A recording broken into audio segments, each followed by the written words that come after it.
Hi everyone, this is Kelly from The Truth in Story, and today we're going to take a look at the Mythic Oracle by Carissa Mulatto with the artwork by Raven Phelan, who at the time, this is an older deck, was going under Michelle Lee Phelan.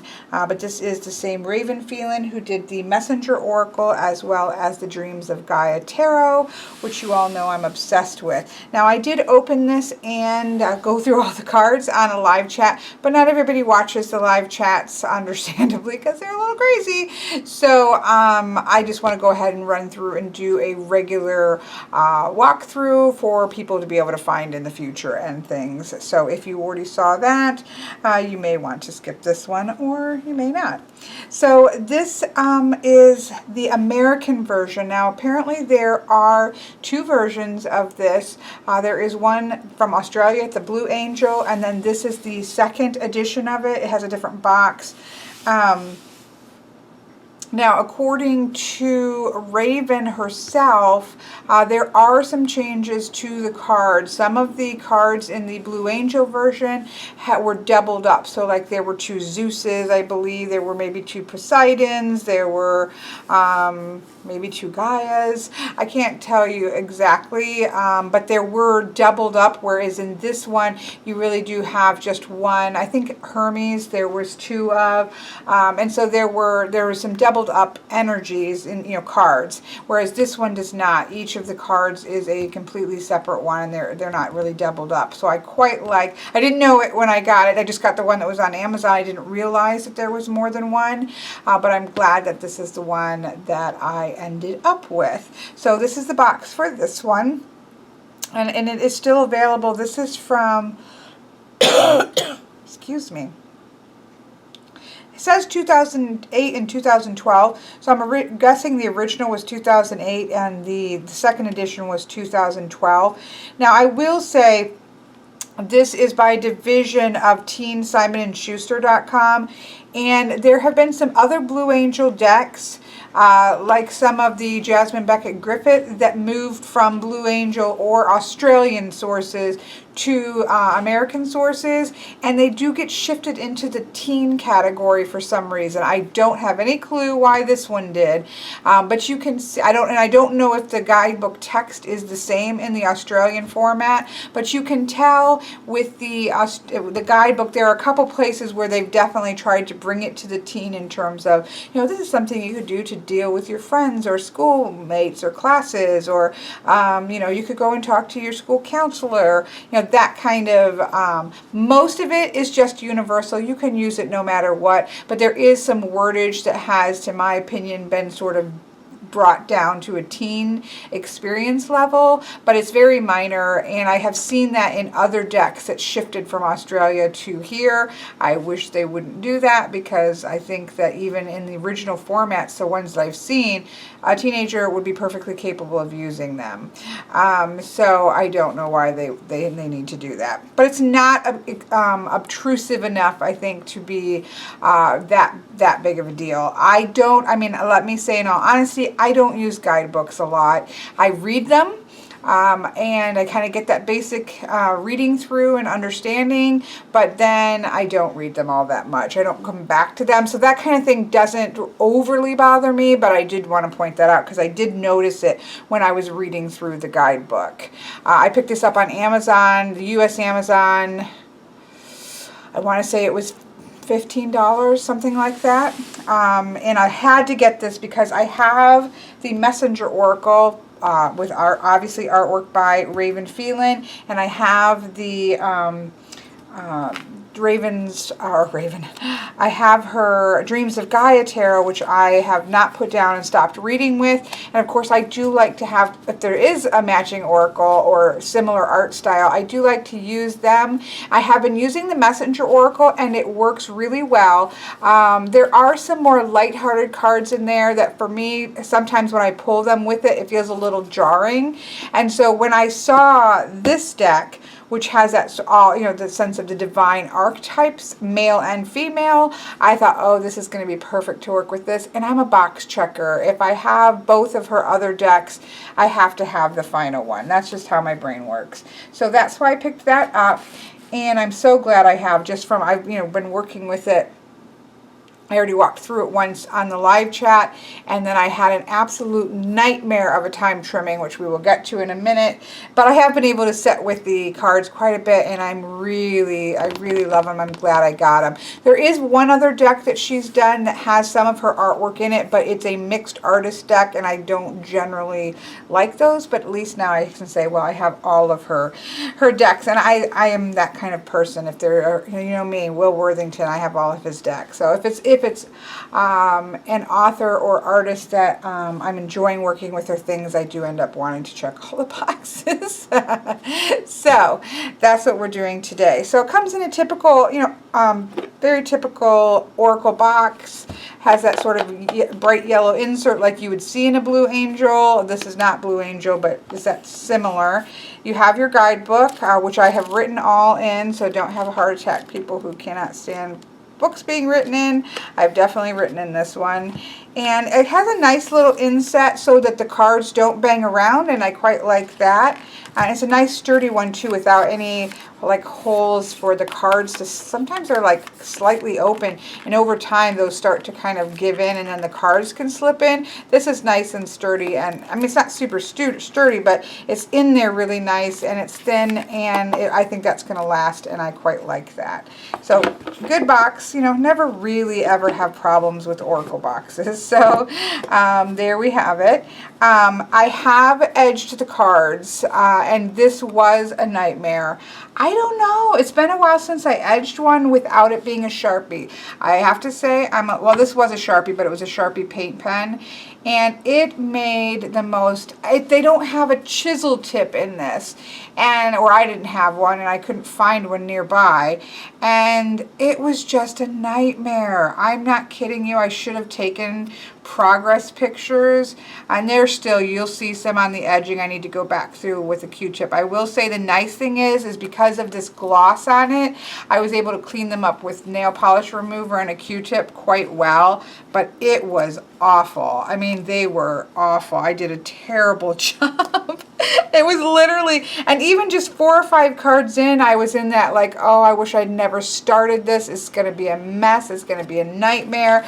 And it literally was a pain all the way through every single card, and then I had to go back through every single card and try to get them cleaned up. There's, like I said, there's still, I don't mind a little bit, like it just looks antiqued, but it was awful. It was my worst experience edging a deck that I have ever had, but it's done. And I did put a couple extra layers on some because I like the variation that you see in like Otzi's decks. And so I did do a couple extra coats on some to try to give that little bit of a variation. I don't know if you can pick it up here. But so I am happy with it now that it's done, but it was a bear, and it was not fun. It was not relaxing. It was a mess. So, oh well, it's finished. I was so glad. Once I started it, I was so glad it was not a tarot deck and that there were only 45 cards, I think 45. Yes, 45 cards and not 78 cards because I would have cried. So here they are. They are quite thin cardstock, even thinner, in my opinion, even thinner than, I mean, they're so bendy. These are even thinner than the Dreams of Gaia, which are quite thin as they are. And because it's a thin deck, when you separate it out, I mean, they bend. So I'm not entirely sure how well they're going to stand up, but I like some thin cardstock, so I'm not going to complain. But some people may not like that because it is quite thin cardstock. Of course, they were bright white sides. I can't handle bright white sides on parchment fronts like that, so I definitely had to do the sides, but I don't know that I will use that pen ever again. And I've used it before. I don't know, a combination with this cardstock, the gloss, I don't know what it was, but it was horrible. I'm going to stop. I was traumatized by this. I do love the backings here. I do wish that this had been centered. I'm not sure why. Most people don't use reversals in Oracle deck, so I don't know why that wasn't centered, but I still really love it. I think it looks fantastic, and yeah, much in love with that. So that's the cards. We'll come back to those for a minute. Let me show you the guidebook. Again, don't, you know, people get so upset over writing in books. Yeah, I mean, I went to school for a very long time for literature because I got my bachelor's part-time very slowly. I think it took me 11 years, and then all the way through my master's, except for all I have left of my master's, which will probably never get done. I'm one of those people, I never could understand how you could get so close and not finish it, but you know, life got in the way. And so I just really have to write my thesis or take the test. And yeah, and I think one class, but that would have been my thesis class, is all that I had left. But anyways, of literature. So I've been around lots of people, and there are definitely two camps in school. Those that just, you know, pristine books, they won't snap the binding, and won't dare to write in it, so they have lots of sticky notes over everything. I instantly, when I get a book, I snap the binding. I love to have my book snapped. I write and scribble all over and make notes and make arrows and page connections, and I'm definitely not of that pristine camp. So and people are adamant about it, just like we have don't trim and touch, cut or edge your decks camp, and those that just do everything they can to modify their decks. Like, there definitely are camps in that. So anyways, moving onward. So here we have the guidebook, and this is obviously written by Carissa Mulatto, and it's a typical guidebook for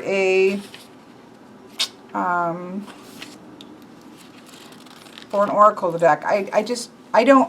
These don't bother me too much one way or another because I don't use them for very long.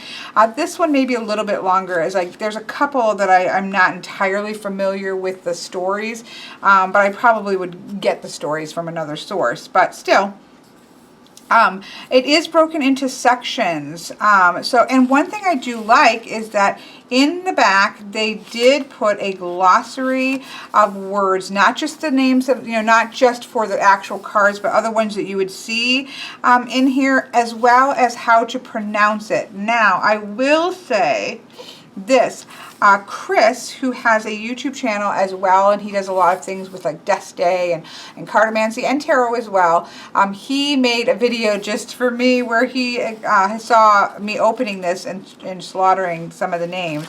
And so he made a video of how he's Greek, and he made a video of how to say these Greek names correctly. And so those are different than some of the, I guess, anglicized ways that we're used to saying it, and they don't always match up with this, but at least that's helpful for somebody who has no clue on how to pronounce some of these words. And I have to say that I am, so here we have Chiron or Chiron. I was really jumped on, however I think I probably said Chiron, who knows, but I was really jumped on that it was a hard K. But if you go, let me go find Chiron here. So yeah, and that's why I started saying it that way, because somebody's like, oh my goodness, I got messages like, oh, it's not how you say it. And so, 113.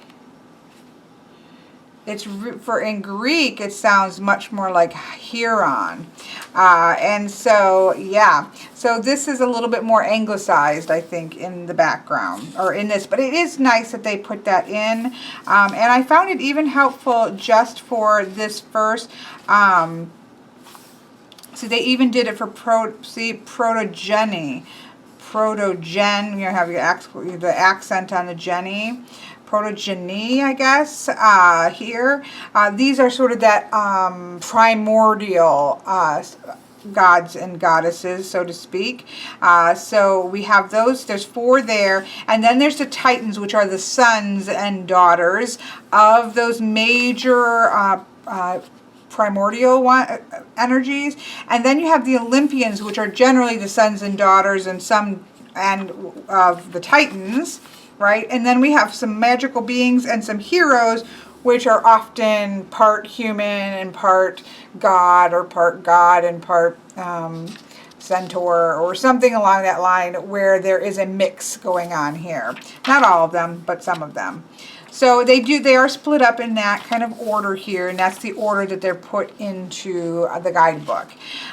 So we have beautiful pictures here, some of the lovely artwork by Raven. We have an introduction to Greek mythology, and also a breakdown of what these are. So the protogenii they talk about are the basic essential energies. The Titans are a race of primordial deities born of Gaia and Uranus.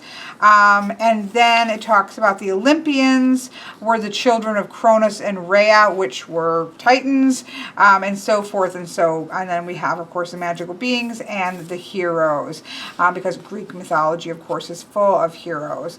So I have definitely learned these names, many of them incorrectly. I started reading mythology, and especially Greek mythology, when I was in grade school. I raided the library for things about mythology, and so some of those things stuck because I hadn't really ever heard them. I just had read them, and so, you know, it happens. You slaughter them in your brain.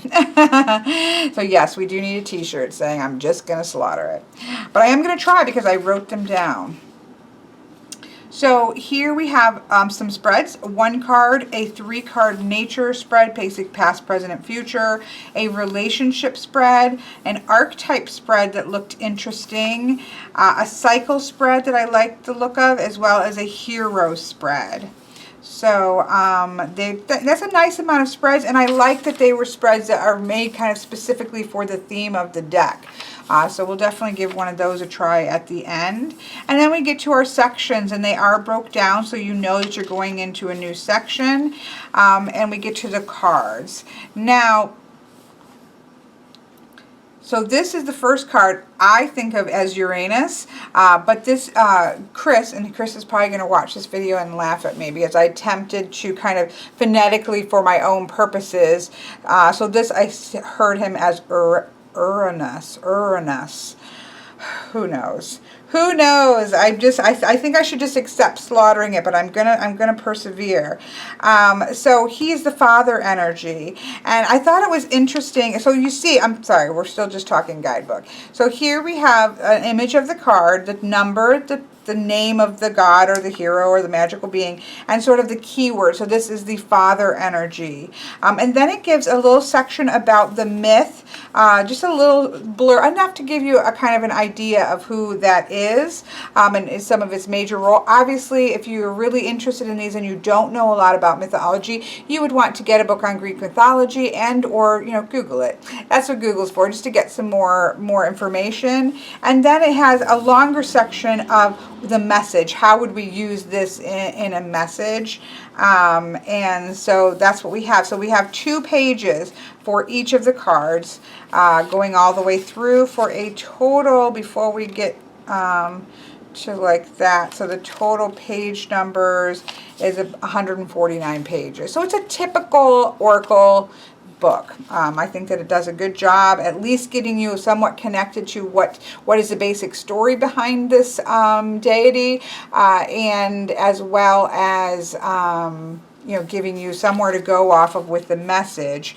Although, as I find in most things, you know, just that keyword is enough of a jumping off point for the most part, although obviously it helps if you know the story, especially. So there are a few of these that I wasn't as familiar with the stories, that I will find that to be helpful, just for a quick kind of key into who they are. And so there we have the guidebook. So I think that it is typical. You know, it doesn't blow me out of the water, but it's also, we'll read one of them. Let's go ahead and read the first one so you can just get a feel. People like to get a feel for the writing of a guidebook as well. Some people do, some people don't, so I try to at least include it when it's not terribly long. So here we have Anglicized, or I should say Kellyized Uranus, and or if you're trying to say it correctly in Greek, Uranus. Uranus, I think maybe. Ooh, I have 2 O's, so I'm thinking it's Uranus. See, it's going to hurt us. So this is the father. The myth is that Uranus is the primordial embodiment of the sky. He is the father of the Titans and the partner of Gaia, the earth. He resented his children and locked the youngest ones away in the center of the earth. This upset Gaia so much that she convinced her son Cronus to overthrow his father, allowing the Titans to rule. So that's the myth. And obviously there's probably quite a bit more mythology surrounding him, but that's just sort of the core here. The message is Uranus, the father, holds and represents worldly power as the external world. Its structures and power is the realm of the father, sort of the emperor energy. As children, we are born into the realm of the mother. She cares for us as we explore the realms of self, imagination, and feeling, but as we grow up, we must stand and take our place within the world. The realities of standing in the world can come as a painful shock. We often feel anger, sadness, and frustration as we are torn out of the realm of the mother and forced to take the full responsibility for ourselves in the realm of the father, where we may find things cold, terrifying, or overwhelming. But once we reconcile ourselves with the world and take ownership of our lives, possibility becomes available to us. Only when we take responsibility for our lives and truly realize the power that exists within us do we have the power to create the exact lives we desire for ourselves. This is a time for stepping into and owning your power in the world. What kind of life do you want for yourself? Are you living that life? What can you do to ensure that you are creating that life for yourself every day? Decide to take ownership of your life today. The only limitations you have are within your own mind. Decide now how to release those limitations, take a risk, and stand in your own power. So very much that masculine, yang, active energy of that we can think of it with the father dichotomy. Now, this one is interesting. So we'll just go ahead and go into the cards now. So the next one, I have always heard and said Gaia.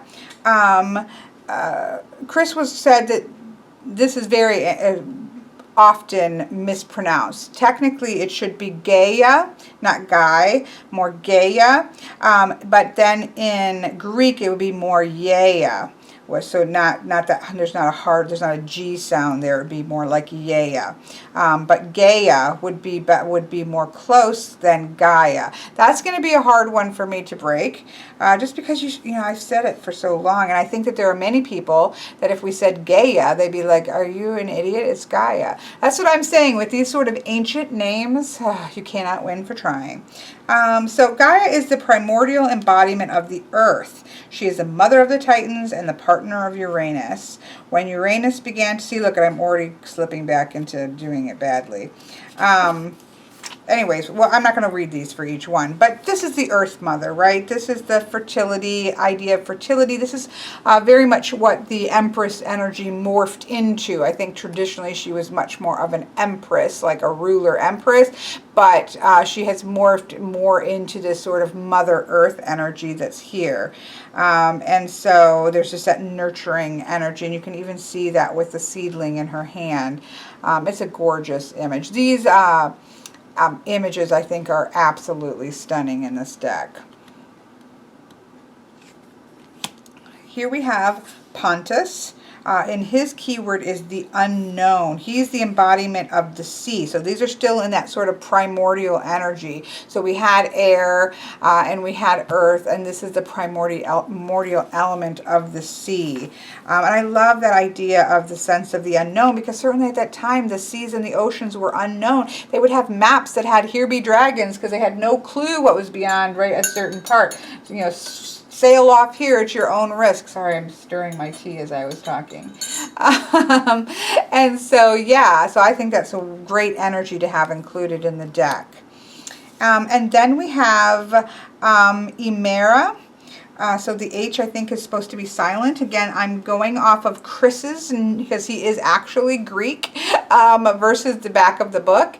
So I will put a link to his pronunciations in the description box below if you're interested in hearing it, because I'm sure I'm even slaughtering his.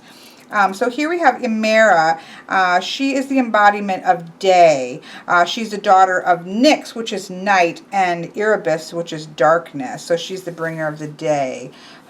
the idea of rebirth and the day, you know, tomorrow's another day. It's that continual cycle there. I think is gorgeous. So that is our primordial gods and goddesses that are shown. And you can see we have 2 males and 2 females. And the deck is pretty much like that. We have a very, I want to say that there are just a couple. I actually split it off as I do often in decks to see. And I think there may have been 3 cards out of the 45, 3 more male cards in the deck than there were female and or, you know, both, because one's got 2 male and female in it.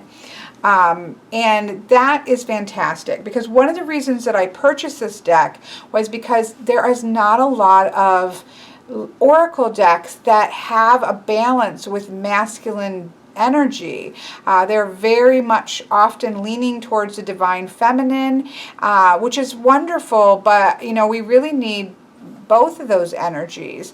And so I was really looking for that. And so when I saw this, that it checked the box of you know, getting all of Raven's decks, and B, it filled the box of actually having a deck that felt very balanced, masculine. Now you can still get masculine, feminine feeling or balanced feeling decks, but they very often are animal decks. They're not actual male figures, other than like the gods and titans and the goddesses and sirens. But those, the artwork on those, I go back and forth with it, but it's just a little bit over the top. For me personally, I know people love those decks. It's just a little bit over the top in that sort of romance novel feel. Doesn't mean I won't ever give in to them, but when I saw this, I was like, this artwork to me is just perfect for these. And so yeah, I really love the balanced energy, because that's exactly what I have really struggled with. Now her Messenger's Oracle as well is quite balanced in energy when you go through that, but you know, this we actually have see a strong male presence, which I think is, you know, we need that as well as other ones. So anyways, now we are going into the Titans. So these would have been the primordial goddess. So the other ones are more energy, like pure energy. And now these are going into the primordial goddesses and gods, as they said. And these are all the sons and daughters of that first. So we're kind of going down, you know, through the family tree of the the Greek divinity here. So here we have Cronus, who is the son of Gaia and obviously Uranus. Please just allow me to slaughter. Other than when I say it to you once correctly, I may continue to slaughter when I read through it. But this is about cycles. You'll also sometimes hear of him as of the god of time. You kind of see him connected with time. He's got the sickle here. But this is about not resisting the cycles of change. And he was known as the... it has to do with the whole battle between... him and Zeus later on, and it ties into why he is known for the idea of cycles. But the card is about opening yourself up to the cycles of life and to new cycles. Number 6, we have the beautiful Raya. And I'm not going to say who there's pretty much most of these are the daughters, or sons or daughters of Gaia, or Gaia, and Uranus, or Uranus, or however you say these names. Oh no. But Raya has protection. She is the protective face of the mother. And she is associated with the moon and with the swan. I think this is just beautiful. But this is got that kind of moon energy, that kind of high priestess where you're trusting of your instinct, trusting your intuition, and there is that protective motherhood energy there. Here we have Prometheus, or Prometheus. I think Chris... it was just a thus instead of theus at the end, but he is, as for sacrifice, he did not believe that humankinds were, so the less than, or just, you know, not worthy of the attention of the gods and goddesses, and so he risked and sacrificed to bring fire to humankind, and so that is why he is upset. We can see the wound at his side and the flame in his hand. But it's about fighting for a higher cause. It talks about being willing to sacrifice for something you believe in. Now this one, I knew like this had to, I love that it was inspiration, but it is also about memories. And that makes sense because, you know, the beginning, M-N-E-M, you think of mnemonics. And so a mnemonic is when you kind of associate one thing to another thing so that you can remember it. It's a memory learning device. And so this is pronounced Nemosimi. Nemosimi, something like that. Nemosimi. I didn't do good at putting down the accents, so I have to work on that. Nemosimi. But this is, she is the goddess of memories and inspiration.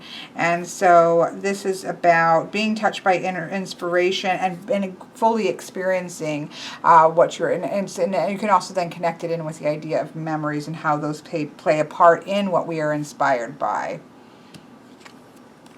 Here we have Atlas,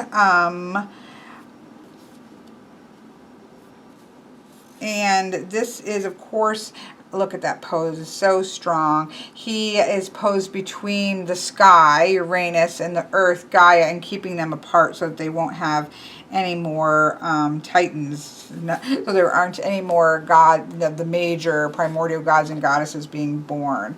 But this is the weight of responsibility, very 10 of Wands kind of energy. Here we have Themis, and this is the goddess of natural order and justice.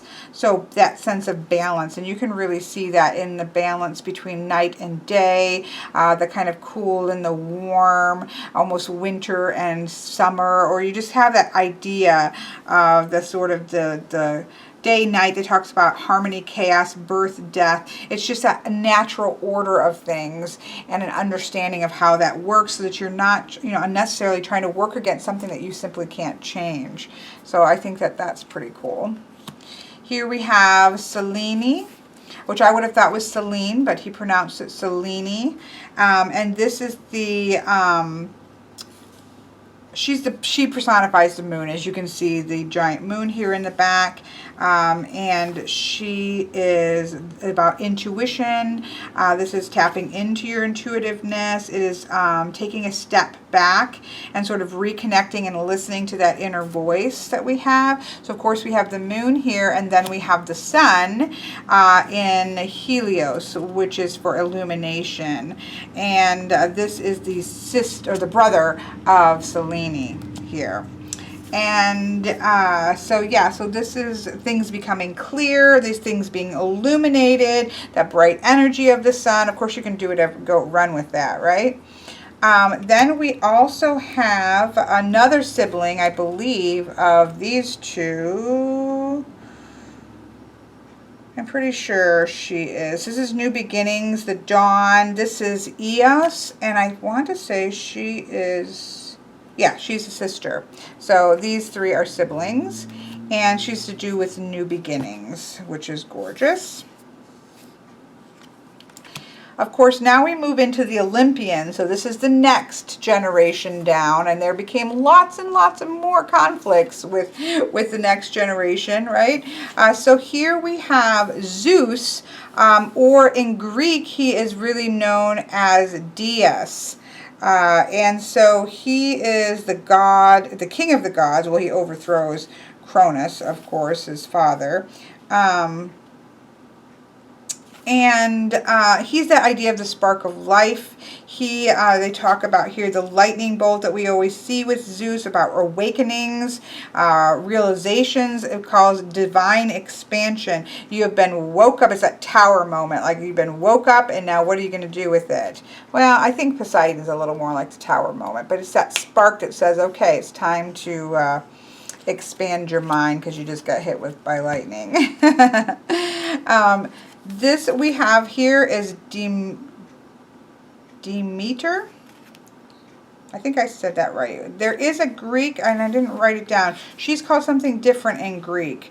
And I asked him, left a comment, and he did go in and say it, and I didn't go in and write it. So she's actually known as something else in actual Greek. But she is the wonderful, she's one of my favorite of the Greek stories is the story of Demeter and Persephone, and Hades, and they're all kind of involved, but basically Hades steals her daughter Persephone to be his queen, and she is mourning, and so she was running off and just being in mourning, and so of course the world and earth, because she's about harvest and things, and so the world just went into not a good state, and so Zeus kind of brokered a deal in which Persephone could spend part of the time in Hades or in hell, and then part of the time on earth, and so that's how we get the changing seasons. But she is the goddess of harvest, and so it's kind of that message of, yes, there was winter, but harvest is coming. A time, the barren time is ending. You can see her walking across in the summer, springtime coming with it. So it's that idea of things that you've planted are starting to come into fruition. So then we have who I always thought of as Hera, but Chris pronounced Hera. And Hera is the queen of the gods. She's the son of Zeus. And she is the realm of duty, setting out. So it's that sort of female idea of duty, which you kind of get with, oops, I kind of flipped the cards around. So now they're out of whack. But let me find it. Responsibility is that sort of male energy, that active energy of holding up the sky sort of thing. And then you have the idea of duty here, and making sure that you are not putting your own needs above others. There's a lot I think you could do with Hera or Hera, however you want to say her name, besides just that. But this is just a jumping off place for you. And if I start rambling, we'll be here forever, right? So, of course, now we have Hades, which he pronounced Aries. Aries, I think, something like that's how I have it written down. But he is obviously the god of the underworld. We all probably are familiar with him. And so also of things that are hidden or things that are lost. This is really time to take a look at yourself and see that change, there's some change that is necessary. We have to kind of go through this period of darkness, and so we got to figure out a way to come up and out of this kind of self-imposed chains it talks about here. Here we have Poseidon. Now, I believe Poseidon. I think Poseidon. I'm sorry, Chris. But I've always heard him Poseidon. He is the earth shaker. I love that because you think of him as the god of the sea, so to speak, but he's actually the god of, he does earthquakes. He shakes the sea with his trident. This is really that tower shake-up moment too as well, which I think is pretty cool. Here we have Artemis and Artemis, I think is how he pronounced it, Artemis. The I was more like an E, who is the sister of Apollo, who we'll see next. And the message, she's about purity. She is about, she's more the wild goddess of the moon, the wild nature and women. And so that's what we have there. We have Apollo, which I believe he pronounced Apollon with an N at the end in Greek, but he is the twin brother of Artemis, and he is the goddess, or the god of the sun, illumination, clarity, prophecy, art, and music. So we have that idea. There has been some confusion, and clarity is going to be wrought. We, of course, have the lovely Pan. We're not entirely sure who his families are. His heritage is, some say, the son of a nymph and possibly either Apollo or Hermes, but he is half goat and half man, and he is the god of the forest and nature, and he's often kind of that trickstery also energy that you see, so you have to be a little bit careful often with these types. Here we have Festus, which is the, he was born crippled, but he was Hera's favorite child and the ultimate craftsman. He is sweet and gentle-natured god who created many magical items. It's a signal that something wonderful will happen when you do the work that you love most. It's about loving your work. So I thought that was neat. Here we, of course, have Aries, I've always said, but Chris pronounced it Aries. And he is the god of war. And not just the spirit, but also the blood and guts, they said. That sometimes you have to fight, but you have to know why you're fighting. Really understand so that you can make sure that you're fighting for the best way and not just, as they say, butchering your way through things. So you need to fight, but you need to not fight blindly. This, of course, is the picture that was on the box as well as the guidebook. And this is Estia. Estia. So a lot of times the H does not get pronounced, it seems. And so she is her name means hearth or hearth, how I say hearth, or the sacred fire. And she is the virgin goddess of the sacred hearth. And so this is that idea of home and hearth and warmth and that type of energy there, which you can really see here. They would light the fire and pass that on. The sacred fire would be passed from one to another. So there's also that connection to community, to family, to our roots and things. Here we have Athena. Of course, there's interesting where Zeus feared that his first wife was going to have a son to overthrow him. So when she was pregnant, he swallowed his wife. There's a lot of swallowing of each other in these stories. And but despite this, Athena sprang fully grown from his head, dressed in her war armor and shimmering gold, holding a sharp spear. She is clarity and balance of mind and wisdom and kind of getting up and seeing things really well, strategy, those types of things. Here we have, who I've always said is Hermes. Chris pronounced Hermes. So Hermes is a son of Zeus. Oh, and I think, are we getting on to? No, we're still in them. He is very tricky sometimes. He is the son of Zeus and a nymph. And he has wings on his hat. He is usually thought of as the divine messenger. He would deliver messages for Zeus. He's also about that idea of the communication between God and man, the communication between Mount Olympus and the human realm. But he is also can be a trickster, and you have to be careful about that. But it's about messages. Then we have the lovely Aphrodite, which he pronounced as Aphrodite. And she is, of course, there is a story where she is, Cronus castrates Uranus and threw his genitals into the sea. A white foam rose up where they fell, and she emerged from it fully grown and fully gorgeous. But she is also shown as the daughter of Zeus and Dion. So who knows how she came, but she is absolutely beautiful, and she is the goddess of love and beauty. She's the spark that ignites passion. So this is definitely the love card. I like this deck because it does look at things in different ways. So we have love, but then we have Eros, which is desire. And so he is more of that desire. Erotic comes from his name, and so we have that idea of that more eroticism, the more desire, that side of things. So I quite like that, but it's not just love, because and there's another one that's also to do with, I think, a unity as well.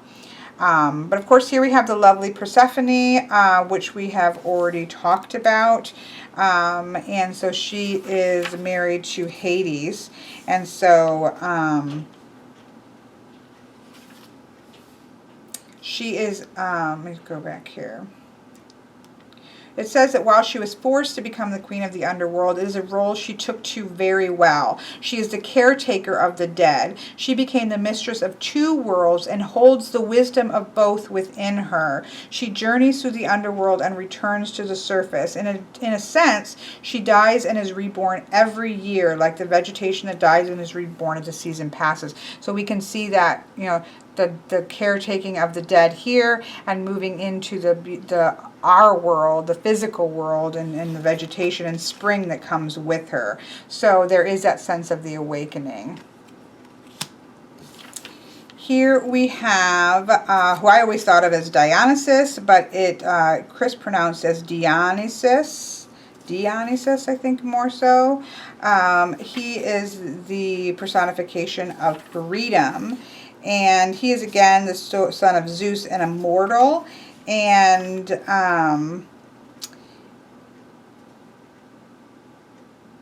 he is the wise god of nature, vegetation, wine, and music. He embodies the ecstasy and intoxication of unity and the dissolving of barriers. He is known as the liberator, freeing humankind from the chains of the mundane through music, wine, madness, and ecstasy. So it's one of those things where he's good because we want freedom, but if you take it too far, then you can come enslaved to the things in which you are using to free you. Then we have the lovely, I had no clue, I hadn't heard of her before actually. Hebe is what I guessed, but it is actually Evie. So this is the goddess of youth. This is the daughter of Zeus and Hera, and she eventually married Hercules. But it's the idea of the child and playful spirit and innocence, that type of energy there. I love this particular one. This is Aries, I think is how he pronounced it, Aries. It looks like Iris, but I love the thought of her because she is a link between God and humanity, like we saw with a little bit with Hermes, but not so much of that playful trickster energy. She is a link between the two, and she does carry the herald's wand like Hermes it talks about. She's said to provide water to the clouds. She carries a picture of water from the river Styx, the river that creates the boundary between Earth and the realm of Hades, and has lots of power, and she uses it to make those who perjure themselves go to sleep, it says. Like the rainbow,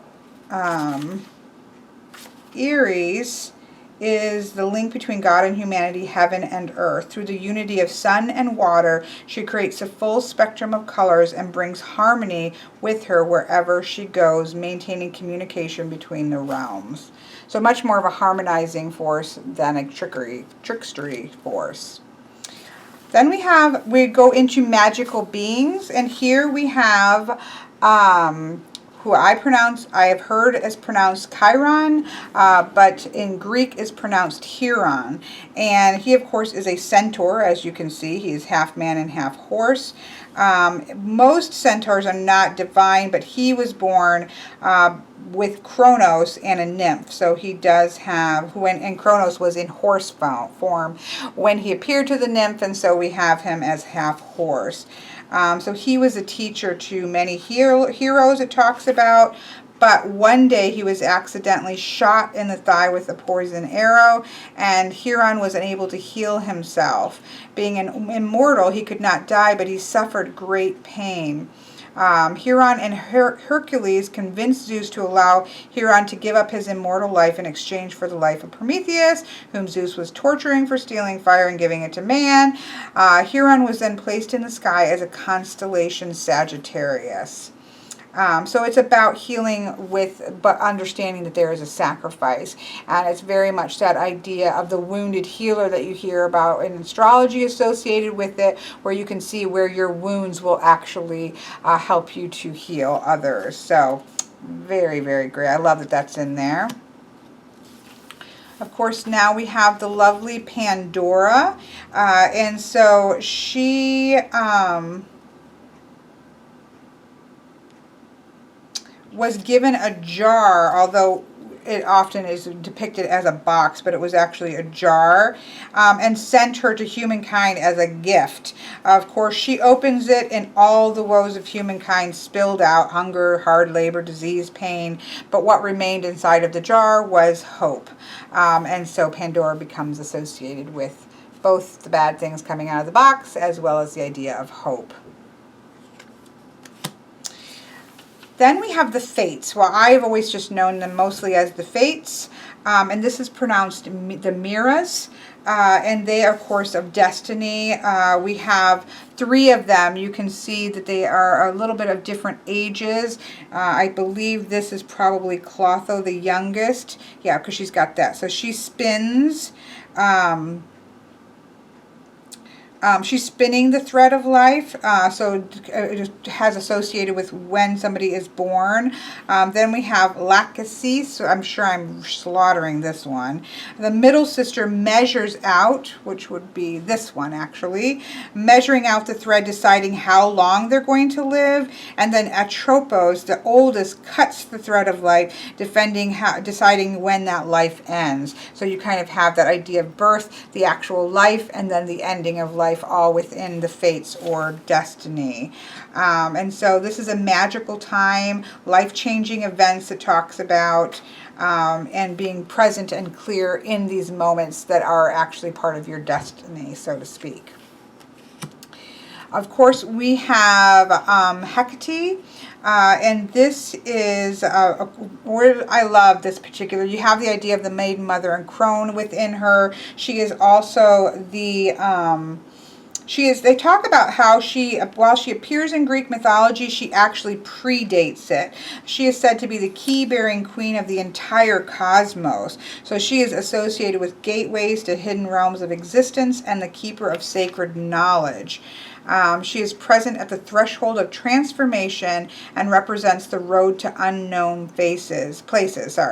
She is a triple-faced goddess with the heads of dog, hare, bear, or sometimes dog, serpent, and lion. Also maiden, mother, crone, and kind of representing the passages and the phases of life.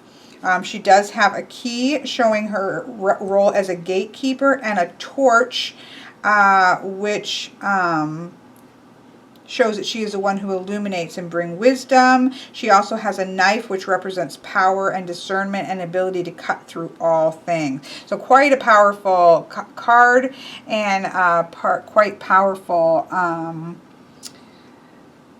knowledge behind her in particular.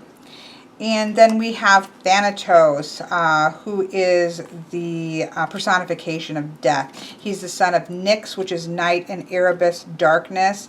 And his twin is Hypnos, who is sleep. He is believed to have a gentle touch and was seen throughout the Trojan War carrying off the dead alongside of Hypnos. So this is not considered death as a terrible figure. It's just the personification of death in its gentle form. And if you haven't read the book, The Book Thief, that is my favorite, one of my favorite books, and it is one of my favorite beautiful personifications of death, as well as a wonderful treatise, so to speak, on the power of the word. So yeah. Anyways, just thought I'd put that on there. And that takes us to the heroes. And so we have Achilles here, which he pronounced Achilles, very differently than I've ever heard it, but Achilles or something, Achilles, something like that. You can go listen to his. But Achilles, of course, is, you hear a lot about him, about Achilles' heel. Paris, known as a coward at battle, shot him with an arrow through his heel, which was the only vulnerable part of his body. So we do have glory, but it's also about vulnerability, which I think is a powerful combination there. Orpheus here, which is the father of song. He is a master poet and musician. And so but it's interesting because he was about faith. Let's see here. Oh, his wife died Orpheus went to journey to the underworld to beg Hades and Persephone to allow his wife to return to the world above. And he did this in the form of a song that brought tears to all who heard it, a deep and sorrowful song filled with anguish and longing for his wife. Upon hearing the song, Hades and Persephone were so moved they granted his request, the only time they ever allowed such a thing to occur. However, they could only allow her passage back as long as she followed behind Orpheus on their return journey, and he did not look back at her until they were safely out of the underworld. Tragically, just before they reached the surface, Orpheus did look back, and Eurydice, his wife, Eurydice, his wife, vanished before his eyes and was lost to him. So he didn't trust the power of his own song. He didn't trust himself. So that idea of not having doubt in ourselves, but trusting ourselves. Well, that's really powerful. Here we have Odysseus. He pronounced Odysseus. It was very different sounding. I always think of him as Odysseus. Of course, he is the great hero of the Trojan War, and he is known for having the journey. So if you go to listen to the Odyssey or read the Odyssey, my kids loved the story of the Odyssey. We had it in regular audiobook. We had it in dramatization. And I think it was actually the very first book I ever bought on Audible. On Audible. It was the very first one. It was a dramatization of the Odyssey forever ago. I have a very old Audible account that is full with many, many, many, many, many books. But that, I think, was the very first one. So this is about the journey, of course, and all the trials and successes and failures that he had to go through. Then we have who I think of as Hercules. Now this is Heracles, which is a little bit different than the anglicized, I suppose, word. But he is the son of Zeus and a mortal woman. Of course, he was very, very strong. This has to do with strengths. If you find yourself feeling messy, undisciplined, erratic, or caught in destructive activity, this card tells you it's not enough to act on pure instinct. It's time for focused strength and self-control. There we go. Here we have Perseus, or Perseus is how he pronounced it, Perseus. And he, it has to do with Medusa. And so we have courage here because he was able, Medusa represents the deepest fears that hide in the caves inside us. And so when he uses his shield as a mirror so that he could get close enough to cut her head off, from her neck sprang forth the great mythical horse with wings, Pegasus, which is fantastic. And so facing his fears, the courage to face his fears and cut off the head and release what's really inside of us. How wonderful is that? That's a great card to use. Here we have Helen of Troy, which he said is simply Chris said is simply a translation. It would have been Hellena of something else, not Troy, that I could pronounce. Of course, she was considered the most beautiful woman at that time. Paris, of course, fell in love with her. He stole her away from his husband, which started the 10-year Trojan War. So she is the personification or that ideal of beauty, and not the superficial notions of beauty, but connecting to the true archetypal essence of what makes you or something beautiful. So that we have there. Of course, we have Psyche, which is how I say it. He pronounced it Sihe. And she was a mortal princess, but she ended up becoming a goddess of the soul after she completed a bunch of tasks by Aphrodite. In the myth of Eros and Psyche, Eros' mother Aphrodite was jealous of her great beauty, ordered Eros to make her fall in love with the ugliest man in Greece. Instead, Eros fell in love with her himself. And there's this whole thing that goes on, but this is the idea of that great love story, right? It's a sacred union. It is about the process of love when we're trying to get through this process of love and navigate it. But it is that sort of going through those processes to end with this sacred union. And then the last one, which in the live chat, none of us seem to have heard of, and how to pronounce it. It's something along the lines of Bellerophontus. Well, it could just be Bellerophon, but he actually put a des on the end of it. But he was one of the big heroes, son of Poseidon, and he slew the Chimera, which is the monster with the lion's head, a goat's body, and a snake's tail. Did all kinds of things, but he got really big ahead about this. And he thought he should be able to live in Olympus, so he flies up there on Pegasus to go towards the heaven, which offended Zeus, and sent a gadfly to sting Pegasus, which sent Bellerophon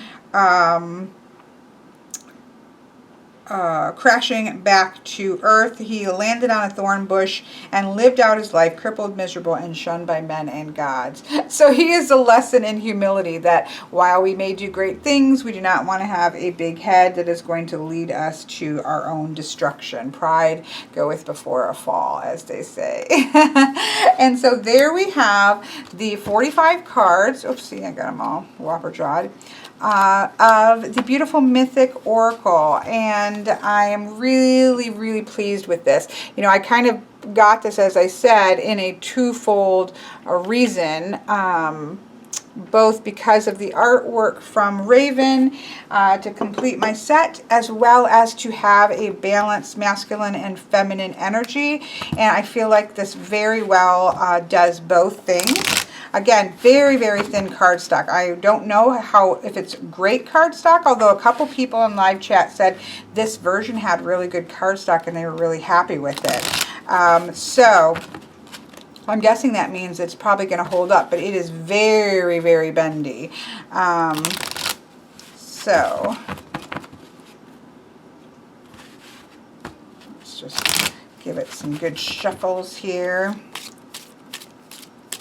And once again, if you've somehow joined this late, which I would assume you wouldn't, these do not come with gilding. This is just something that I put on there. I should have done, usually I do it first, but I was kind of playing around with it, and once I had done a couple of them, I was just like, oh my gosh, my whole day yesterday was just doing a little at a time because it was such a nightmare. But in the end, I'm happy with how it looks. Not perfect, but it will do. Okay, so let's take a look at the guidebook and do a quick reading. Generally with oracle cards, I am doing 3-card draws. That's very often what I do with oracle cards. I don't generally do large readings with them. I usually will do a 3, sometimes a 4th. You know, I might add in a 4th one as well for some kind of, you know, do past, present, and future and sort of the energy forward. So I might do something like that. But very often I'm using it for something to let go of, something to hold on to, and an energy to focus on moving forward, like at full moons and new moons and those kinds of things. So that's most often how I'm using an oracle card deck. If I'm using it by itself, I'm using it usually in a 3-card, and then again sometimes that 4th card for that added focus or that added energy that's there. So that is most often by itself how I would use a deck, and of course I think this is going to be gorgeous for that. Of course, my main thing is to use it. I'm just going to do a quick, you know, I do 3 voices readings, and so if I'm using my beautiful, or even if I'm just doing a regular reading and I want, so, you know, I might have the 4 element positions here, which for me would be fire, air, water, and earth, because that would connect with a geomancy figure. So then I would maybe have a geomancy figure here, and then pull a card to oracle card to go along with that. So I intend to use this with it, or perhaps I am doing my, you know, a large tarot reading, which for me would look like this. And then I might either do this, because these positions are the same thing: fire, air, water, and earth. And so oftentimes then what I will do is make a geomancy figure out of those 4 positions, and then again pull, because I have to have balance. I have this on one side, I have to have an oracle on the other side, so I would use it that way.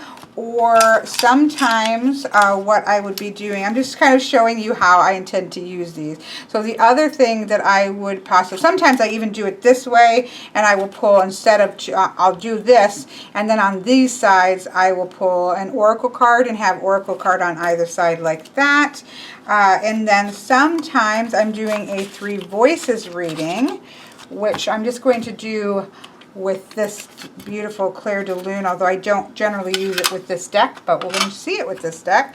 So then what I do is, I'm not going to, do one, I'm just going to show you. So I will do a 9 card. So my 3 voices reading, if you get a 3 voices reading from me, I have a 9 card in the middle.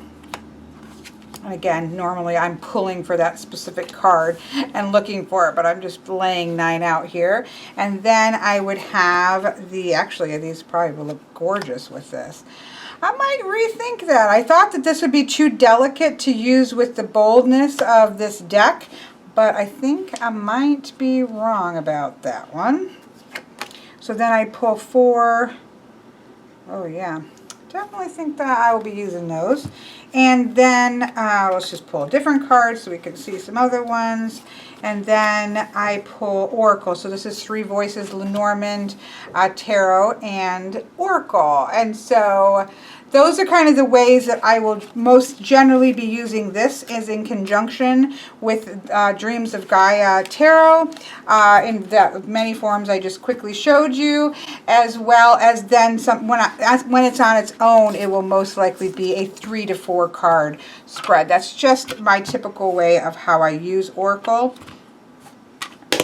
However, let's take a look at this hero's journey, because I do like to do one from the guidebook. So this hero spread is useful for see, school, friends, family, travel, or major goal you might have. It shows you, it says the energy behind your goal, the phase you're at in your journey towards achieving the goal, and a deeper aspect of the journey. So we'll go ahead and do that one just so you can see the cards out in a spread from the book. Let me give this another shuffle.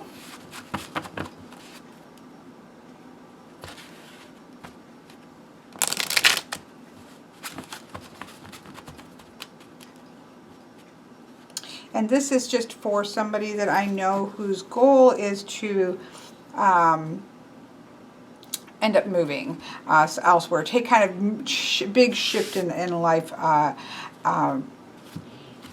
path. And so we're just going to see here what we see, and this just is kind of a quick.